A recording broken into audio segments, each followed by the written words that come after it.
We've been studying the prophets, that this is what our religion is all about. It's about going out and serving others in the name of God, being mindful of those who are weak and sick and in need of help. That's what mattered to the prophets. That's what mattered to their God. That's what mattered to Christ and his ministry. So that's always a wonderful thing to be about, whether tonight or whether at other times. Okay, well, we've got, I think, 2 more weeks after tonight before we finish up our study of the 8th century prophets. And we are continuing with the prophet Isaiah. Tonight we're looking at the potential of prophets using sarcasm in their language. Have you ever imagined that prophets could use sarcasm? Prophets use sarcasm? No. But they do. They do. So we're going to be taking a look at Isaiah chapter 6. Interesting for a number of reasons, one of them being the sarcasm, which you would imagine I'm going to be pointing out in this chapter. But also, this chapter stands out within the greater text of Isaiah because this is Isaiah's call narrative. That is to say, this is a narrative implanted in the book, which is otherwise mostly poetry. And yet this narrative tells us about that moment in time, in the year when King Uzziah died, as the opening verse tells us, in which Isaiah was called to his prophetic ministry in service of Yahweh to speak to Yahweh's people, Judah. And here's how the text opens for us. In the year of King Uzziah's death, I saw the Lord sitting upon a tall and lofty throne, and the folds of his garment filled the temple. Seraphs were standing in attendance over him, each one having 6 wings. With 2 he would cover his face, with 2 he would cover his feet, and with 2 he would fly. And each one was calling out to another, saying, Holy, holy, holy is Yahweh of armies. The contents of the whole earth are his wealth. A number of other translations will say, the whole world is filled with his glory. Also, a fine potential translation. This is a suggestion of my own, based on some of the particular pointings, that is to say, the vowels that were inserted by medieval Jewish scribes lead me to suggest that reading, but that's not the larger issue here. The larger issue is that scene that meets Isaiah that he was certainly not planning for. Can you imagine going about your daily business all of a sudden, perhaps not even in the temple? I mean, we don't know beyond the limits of what the text has told us, but there's a possibility he might not have been at the temple, but in some kind of a vision, he is mystically transported there. But even if he were at the temple, you don't go to the temple expecting that to happen. If anything, you might even prefer a much quieter day at the temple where you present your offering at the altar, you pray to God, you might sing together in community there, but you don't want anything to ruffle that experience. And yet, this is what happens to Isaiah. He is presented by the awesome presence of Yahweh seated upon his throne, speaking clearly to his sovereignty. Also speaking to the sovereignty is the fact that he is surrounded by his heavenly retinue, these seraphim or seraphs. And these are creatures, heavenly creatures, that you don't hear mentioned in other texts of the Bible. You hear a couple mentions here and there about cherubim, I should say more than a couple, really. But seraphim are not handled as much in the biblical text. Perhaps they are the same thing as cherubim. We'll talk about that in a moment.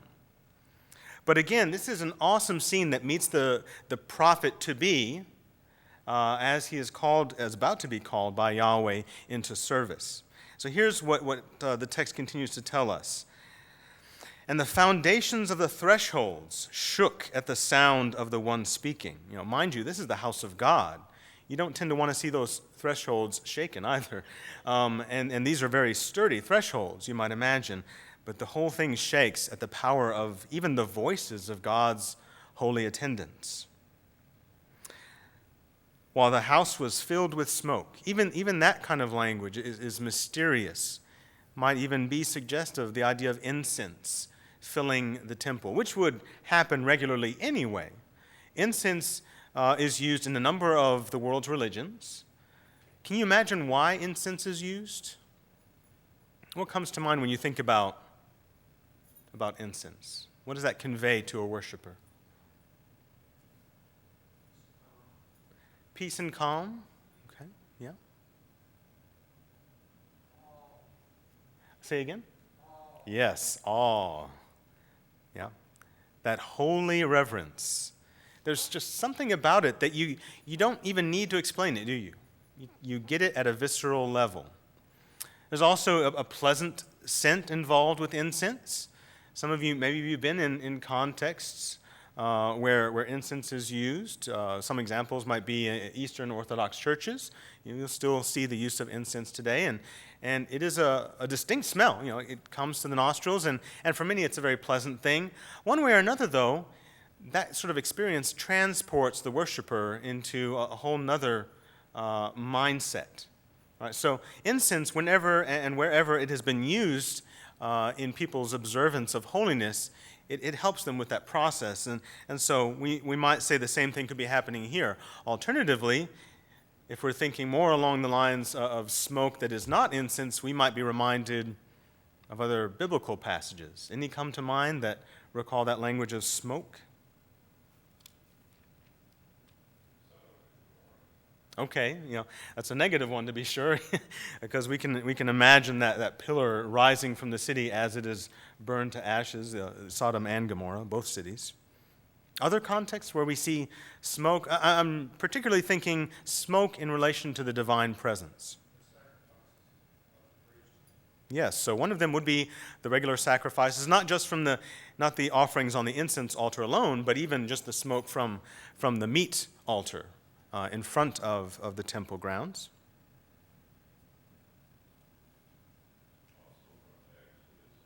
Good, right? The Exodus as well. Don't we imagine Mount Sinai ablaze, among other things, but also covered with smoke, clouding God's almighty presence from the Israelites, and they are filled with awe at that. So even when we read these words in this passage, our minds, I think, are meant to be transported with Isaiah and through his shoes to sort of go with him on this journey. What is that like for the prophet to be called like that? Well, he tells us what it was like for him, because the text continues by saying, "And I said, woe to me, for I am cut off." Cut off in Hebrew can often mean as good as dead. I'm a dead man. "For I am a man unclean in his lips, and I live among a people unclean in their lips. For my eyes have seen the King, Yahweh of armies." All right, these titles, King, Yahweh of armies, these are particular titles referencing God's sovereignty, his majesty. And Isaiah, in the presence of such sovereignty, is not merely humbled, because humility alone would cause one simply to bow, even prostrate completely to the ground before such an awesome presence. But this is even a touch more, isn't it? Isaiah is made cognizant, if not already, of his sin when he meets God. Some of you may think to that Lucan passage about Peter's encounter with Jesus. What does he do when he really gets to know the Lord through a miracle? He says, "Please, Lord, go. I'm a sinner." Right? It's a very similar kind of experience. Isn't it interesting that the holy, Isaiah's presence of God's holiness can lead him not only to that reverence, but also to some introspection, to say, I am not fit to be where I currently am, seeing Yahweh of armies, knowing my current situation. And so it makes him mindful of his sin. Now, I promised you a moment ago we would talk about those seraphim. Seraphim are described for us in this text as having these 6 wings. With 2 of them they fly. That makes sense to us. Other winged things that we know of fly. But then with the other 2 pairs, they do other things. They cover their face and they cover their feet. What do you think is suggested by that? How about covering the face? What could that suggest? All right, so you would not look directly upon the God, the God of gods, right? And you might recall even here some passages in Scripture where famous individuals like Elijah, for example, covers his face with the cloak that he had when he goes out to have an audience with Yahweh at Mount Horeb. Okay? He does not want to look directly at his God. He is aware, that's not my place. That's not for me to do. And to imagine that these heavenly beings who, just in and of themselves, are so much more powerful than we, who knows but that we might even feel a sense of awe looking upon them, even were Yahweh not already there in the midst of them. But they recognize and they hide their heavenly faces from the greatest heavenly face. Right? How about the feet? Why cover the feet? You may recall Moses and his personal encounter with the living God in that little bush out there in the wilderness. And what does the Lord tell him? That's right, yeah. That's a nice updated version, right? Take your shoes off. Yeah. For him, sandals, but that's the same idea. What's communicated by that kind of an act? Reverence also, right? In some of our homes, maybe some of you here, you might have that tradition in your home that when you come in, wipe your feet at least, or if not even that, you might ask your guests to remove their shoes so as not to track mud, dirt into the house, okay? It's a sign of respect for whoever that host might be. And we can say the same thing here. It's a sign of respect for God in his holy presence that you don't soil this ground, which otherwise would have been normal ground on any other given day. But once you have the experience of the divine presence there, that same place will never be the same from that moment on. You can imagine, right? Moses, if he did not put an X on the spot, he would certainly at least remember where it was and remember that bush. And so, these seraphim, these heavenly creatures, show this kind of a reverence for their God, that they express the ideas that they do not want to tarnish this holy space either with any kind of imperfection that might exist within themselves, and they even hide their eyes from him.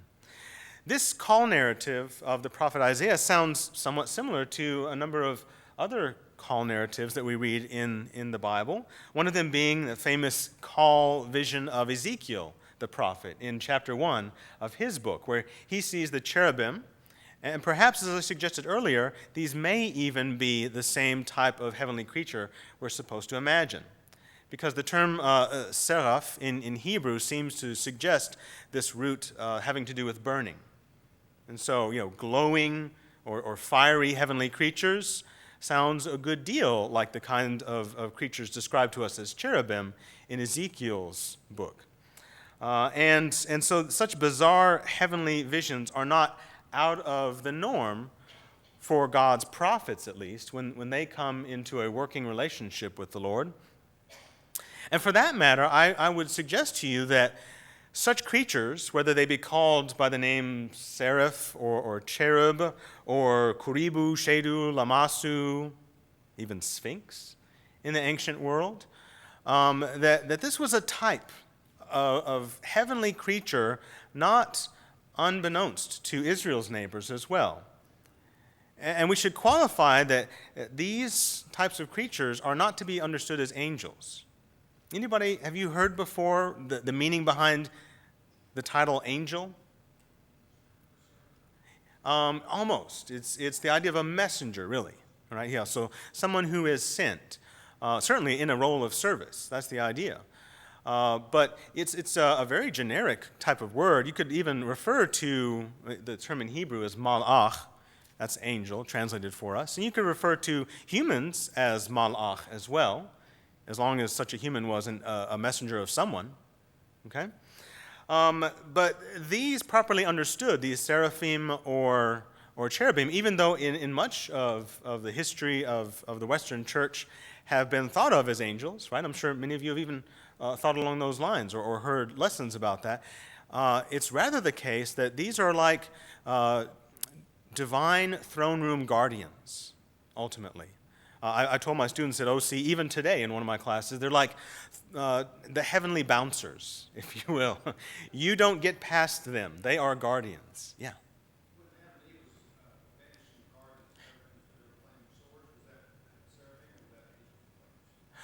Good question. Yeah, you're asking about the Garden of Eden when Adam and Eve are kicked out. And the text tells us that Yahweh stationed cherubim, kehuvim in Hebrew, as well as a flaming sword turning this way and that. Kind of interesting because it almost sounds as though there's not even a hand holding it. Such things are possible in the heavenly realms. And Eden, mind you, is sort of an earth-touching, or heaven-touching earth kind of place. But at the least we can say those cherubim, like the seraphs here, would likewise be understood not as angels, but those kind of guardians. As for the sword, I don't know, just because the only description we're given is that it's a flaming sword. But nonetheless, you do see that connection, don't you, in the flame imagery, the fire imagery. Right? And there's something holy communicated by the presence of fire in many worship practices around the world as well, right?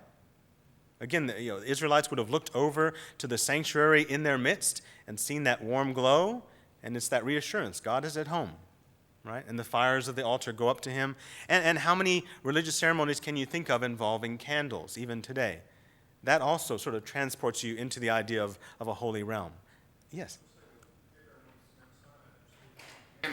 They perceived the mountain as on fire, and they saw the smoke. And when he came back, they asked him to veil his face because he was been in the presence of God. They couldn't look up on him.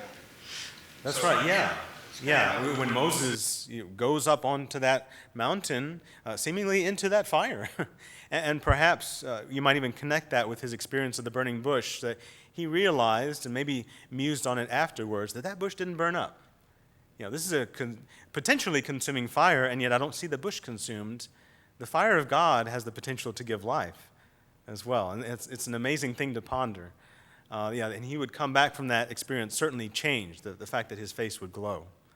Yeah, so a marvelous mystery that we are just given a tiny glimpse of, not literally, but through the experience at least of the text level, to read about Isaiah's encounter and to see these kind of throne room creatures, which, as they are described and depicted in other cultures, filling the same type of role. That is to say, they guard access into a very holy place.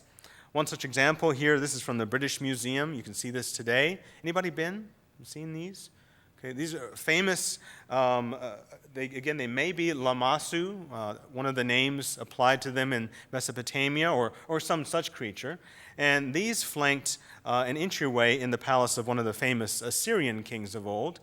And as you might imagine, behind these two very intimidating figures is the king's room itself. So it sends a message, doesn't it?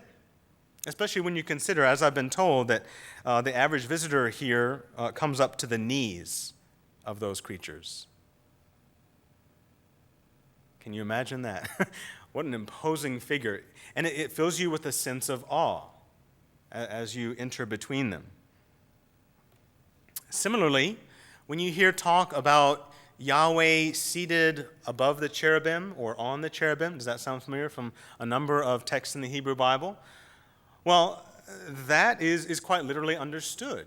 Any number of ancient kings or deities were depicted in some of their iconography seated upon a throne that had carved into it, as part of its framework, cherubim-like creatures, these composites of different types of animals and human faces often. And that's very much like Ezekiel's description of the cherubim that he saw, that among their four faces, they had a human face as well. And so, when you see this kind of imagery drawn together in various ancient Near Eastern contexts, it seems to be speaking to this same idea of grandeur, majesty, that is communicated by such a powerful beast that people imagine guarding the heavenly realms. And here's another similar depiction. This coming from Megiddo, that very famous city in the northern parts of Israel. And before the Israelites settled there, so we're talking Bronze Age, there was a king who had himself depicted seated upon this kind of cherub throne. Same thing happened even far off in Mesopotamia, where some of their deities are depicted on the backs of strange composite creatures that you don't see on this earth, but they might be made of parts that you might recognize from this earth, like wings. And that's what we read in the Seraphim. But here's the major point to take away from all of this conversation. This is an awe-inspiring, terrifying even, vision that Isaiah is called into. And it's not always a happy thing for at least the ancient Israelites to think about being in God's presence. You have to come, if at all, into his presence with great fear, with great reverence for the one who is before you. And so Isaiah is met with that reality and immediately is mindful of his sin. And yet, what's interesting is that language that he uses. What part of his body does he draw attention to in respect to his sin? Or as he voices it, uncleanness. His mouth, right? His lips. Have you ever wondered about that? I have, growing up at least. Why the lips in particular? Because I don't know about you, but I have been able to sin with almost every corner of my body, okay? If not my entire body. Why the lips in particular? Think about this for a moment. And, do you have an idea? Tremendous tribute to the power of that portion of the anatomy. Yes. Yeah, James 3 is a fabulous discourse on the tongue, and it's great potential for a lot of undoing, a lot of destruction that our tongues can bring upon us, and even himself, James, using the language of uncleanness in the midst of that discussion. Perhaps we can draw that analogy. That's a good one. Other thoughts? Other reasons why Isaiah might think on those terms? Yeah, certainly within Israel's wisdom tradition, there was some of that reflection on what the tongue can do for good or ill. If your mouth is right. That's right. That's what he's saying. And it would be rather interesting that he doesn't mention the heart in that case. Yeah, if we have such lessons now, there we're thinking about Jesus's talk, right? Years later, but nonetheless, they would have had similar understandings. That really what comes out of the lips starts in your inner man. Because he lives among unclean people, but maybe because he's had to talk like them to be relatively close to them or be with them. Perhaps. Sometimes, I realize sometimes we get caught up in the crowd we're in, and you may say something that you wouldn't normally say because you're with a different crowd, And then you think, I've sinned there and ask forgiveness for it. But I know a lot of guys in the military throughout my lifetime that wouldn't talk like they talk around their wives or children like that, but around a bunch of guys. I say, hey guys, you got to calm this down. This is way out of reach. That's right. Yeah. Bad company corrupts good morals. That is a very well used proverb in this culture, and for that matter, we know that as individuals we can be rather intelligent people, but as mobs we can be very foolish. Isn't that interesting? Mobs are made up of those same people that alone can be rather smart, but get us together, we can do some terrible things, and we can influence each other for the worst. It may be something even along those lines that he senses, because he seems to sense that feeling of being infected by his own people. All right? It's also interesting that he uses, in particular, not Peter's language of being a sinner. That's certainly very relevant, but it's that particular language of I have unclean lips, even. Part of that's brought on by the idea of holiness. When you come before God's holiness, which is to say his indefinable qualities, that nature of God that puts you in a state of wonder and awe, that you can't help but say, I need to prepare for this. Right? Some dignitary or some politician, that's more meaningful for us, at least if it's a politician you respect, comes into town, you don't just say, oh yeah, come on back, we've got a barbecue going. not often, right? Well, sometimes they do those events, but if you're entertaining such a person, you clean up a little bit, don't you? It's a sign of respect, even for one another. When we have one another over to our homes, you clean up, you make things nice for that person as a sign of respect. And all the more respect that you have for the individual might mean all the more cleaning up that you see fit to do. Dust in all those little corners. Well, so cleanness in the context of Israel's past, including books like Leviticus, is really ultimately about how do you prepare for a presence that deserves your respect. You make things clean. Say again? Washing yourself? That's right. Yeah, that's why washing is so relevant, not just in Israel's religion, nor for the church today. We have a washing ritual ourselves, which speaks to more than just bodily cleansing, but it's what that communicates at what you might say a spiritual, or at the very least a figurative level to us. That's right, yeah, particularly in baptism for us, yeah. So when you go through that, you're signifying that preparedness. You're also signifying in that act today, in our Christian communities, an acknowledgement that the true uncleanness is my sin. That's what I need to be washed of. Yeah. Sometimes we think sin is just so heinous that you talk filthy and dirty, but when you come before a perfect and holy God, your sin, we probably do it a lot just within the church, just talking to each other out in the foyer. Our remarks might be just something a little haughty or make ourselves look better. God never does that, never.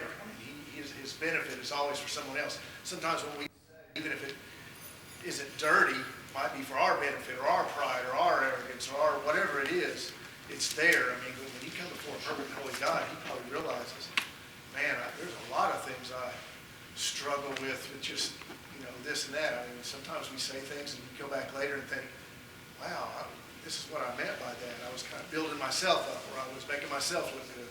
And those are just the easy things to see. There's other things too that you can do. Yeah. We're way, compared to, if you had God on 100% level, I think we're down here about the 0.3% if we really thought about it. Yeah, and we'll keep pushing ourselves down even. Yeah, you're right, yeah. And it's a perfect illustration. I don't think what Isaiah is repentant of here is that, a couple days prior he stubbed his toe and he had an oopsie slip out of his mouth. A word that he regrets. I don't think it's one of those situations. I think, as Don is bringing up, I think what he has in his mind is, I have used my mouth to slander people, to gossip, to break down rather than to build up. That's my suggestion to you all. Now, the text remains rather vague, but when you think about all the social issues in particular that come forth in Isaiah, that level of responsibility, it kind of harkens to maybe that's where his mind is going. Or for that matter, our Lord's conversation, that we will be held accountable simply for calling somebody idiot or fool. And those words are bandied about left and right by some people who blush at saying other words that we deem wrong, and yet those words don't necessarily directly tear someone down who is made in the image of God. Dayton. Description of man's fall.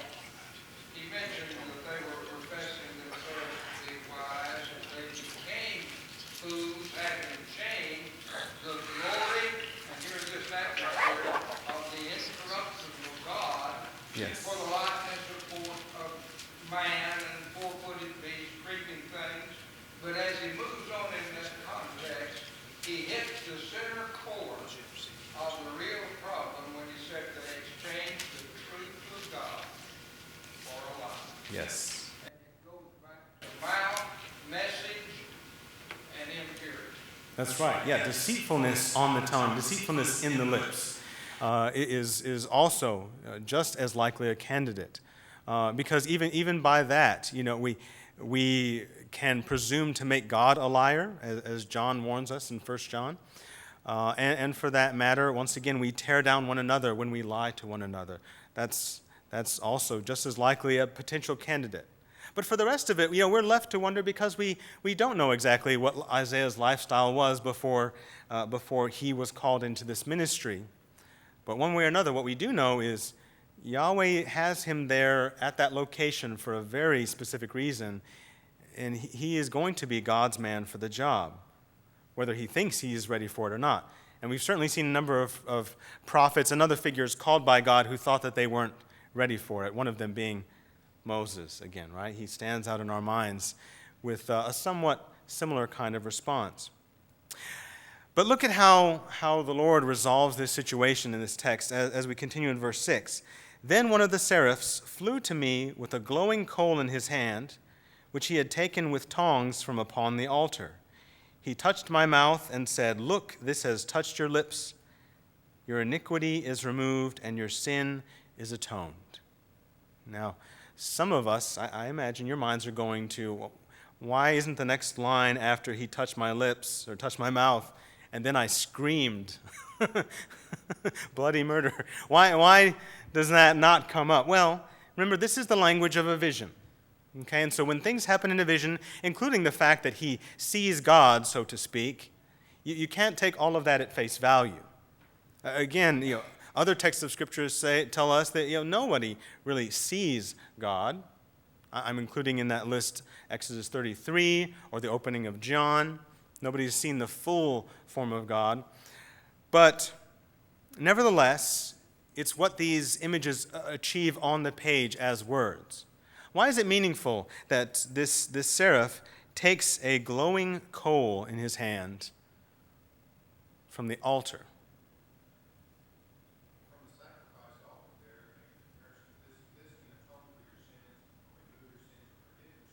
That's right. So he takes that glowing coal in the first place from the very locale where atonement is effected by God's standards. So this is part of the covenant with Israel that when you sin, this is how you effect a change. And the Lord gave them the altar for that purpose.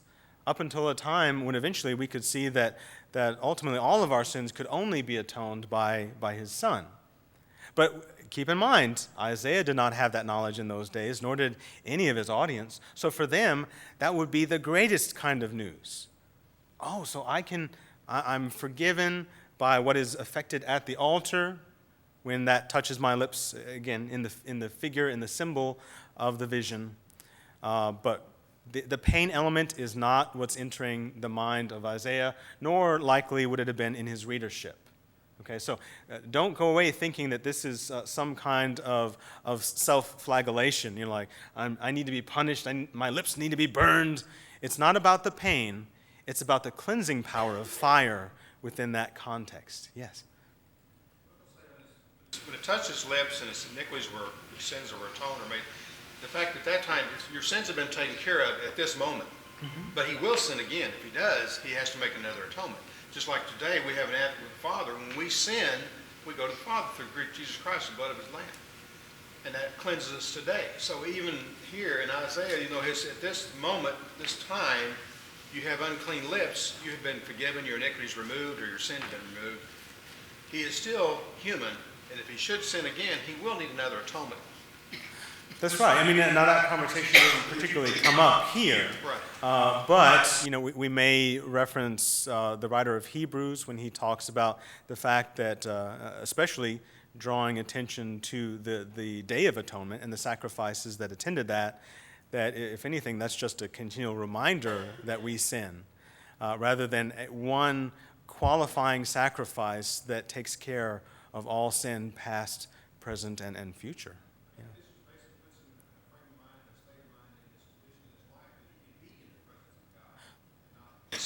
That's right, yeah. But I might suggest that within this context, at least, there's nothing present in the text to suggest that his mind is already on the dwindling effects of this glowing coal. But if anything, that makes him feel secure in the presence of God, where beforehand he felt anything but. Yes.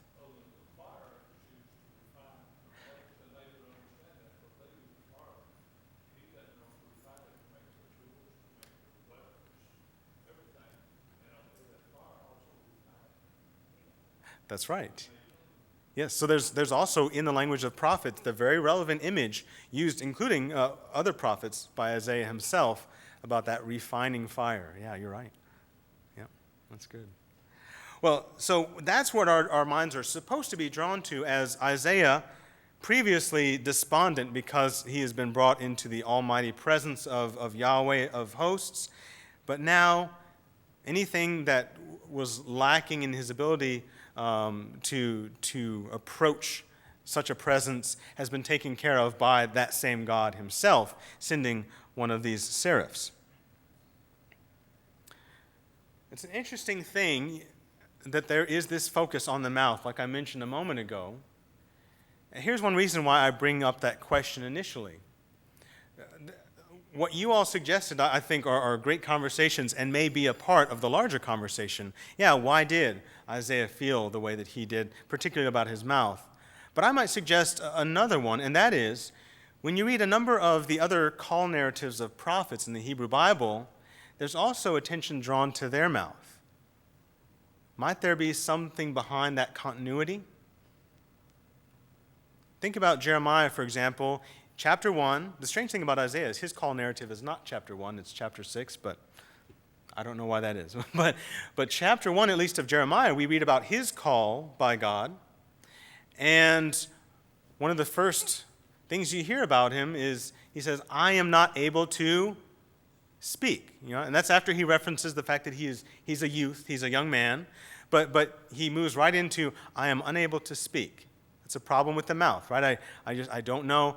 Now, that's not everyday kind of speech, but what he means is, how can I be an orator like that and speak to the masses of your people? And what does the Lord tell him? Yeah, I will give you my words. I will put my words in your mouth. And here is a medieval manuscript depicting that very thing, right? God, it seems as though he's depicted here in the form of Jesus, descends and touches the mouth of Jeremiah. And the text of Jeremiah chapter 1 tells us that God touched his mouth, thus qualifying him to be a speaker, not by his human abilities, but by God's touching upon him. Ezekiel, rather similarly, there is something involving his mouth when in chapter 3, verse 2, the Lord says to him, eat this scroll. Right, now, we sometimes make fun of that today because it's an awkward image, just as much as it's an awkward image to hear about a burning coal touching Isaiah's lips. But nonetheless, the consistent message is a prophet feels inadequate. God qualifies the prophet to be his spokesman, to be his mouthpiece, if you will, by some kind of contact, some kind of conduit between the divine and the mouth of this human. Because otherwise, aren't prophets just like you and me? They're people. Why would we give them any special attention over one another, except that there's this conviction that something else is operating in this individual. The divine is communicating to us a word through that otherwise ordinary human mouth. That's why I think Isaiah draws attention to his mouth, maybe because he's already anticipating that God wants to make him a prophet, and he's thinking, this mouth? I don't know that I can do that. Yes? That actually God promised him in that first chapter that he would be with him and that he would carry out what God asked him to do. What I give to you, you will say, and you will go. And it seems like it's in the 20th chapter that it really comes into focus, and that's some 20 years later, that Jeremiah firmly grasped that when he would quit speaking and that he wouldn't go because of God, he surely would. Yes. And he had that constant faith. And after that, he had more trouble, more persecution than he had before. Yes. And yet you never hear him complaining as he had in those 20 chapters. So there is some significance about our growth to do what God assigned us to do. That's right, yes. And the prophets like Jeremiah, like Isaiah, can mature as they continue their ministry over the years. It's not just their audience that can change. Well, let me try to close with this, because I don't want you to leave without this message about Isaiah's sarcasm. So this is clearly a call scenario, right? This is Isaiah being called for the first time by the Lord. And he says, "Then I heard the voice of the Lord as he said, 'Whom shall I send? Who will go for us?'" Remember, this is Isaiah seeing some kind of a heavenly courtroom scene with celestial beings like these seraphim. And so presumably here's God speaking to everybody there, right? "Who will go for us?" I said, "Here I am, send me." The audacity, right? The chutzpah, with so many of these heavenly creatures surrounding him, any number of whom might make a better candidate. But maybe there's the confidence here that he has been cleansed, that he'll say, "I'll do it, I'll go." That's the eager prophetic voice. You hear it coming from Samuel as well, if you remember Samuel's call narrative in 1 Samuel. I won't let you leave without this tidbit. This is wonderful. He said, so Isaiah's going to be the spokesperson for God now, right? He's volunteered. "I'll be a prophet for you," in other words.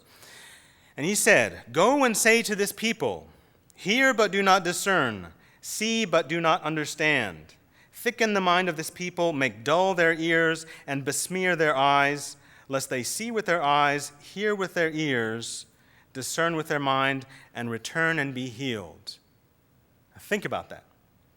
Okay, you're gearing up to go. You're ready to do the Lord's work.